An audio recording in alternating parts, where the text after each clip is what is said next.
Hello, friends. Welcome to Creative Medicine. In this lecture, we will learn about Now, in the scleroderma, now treatment of scleroderma, right? A patient with scleroderma, number one, in the scleroderma, if you see gastroesophageal reflex is important.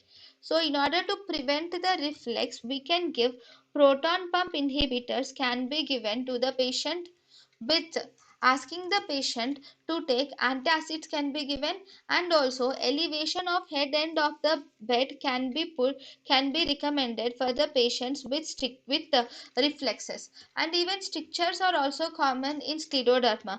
For strictures we can advise multiple dilatations can be advised for strictures. And sometimes if there is esophageal shortening is seen in the patient, and this if there is esophageal shortening, then we can advise the patient Colles gastroplasty can be advised along with the partial fundoplication. Along with partial fundoplication, Colles gastroplasty can be advised. Actually the surgery which we do here, this Colles gastroplasty will actually reduce the esophageal acid exposure,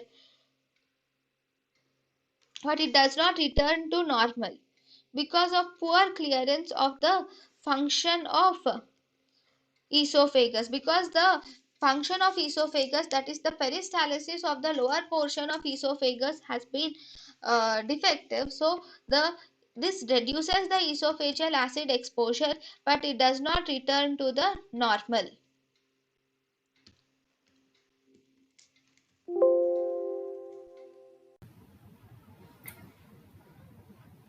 thank you and thank you for watching.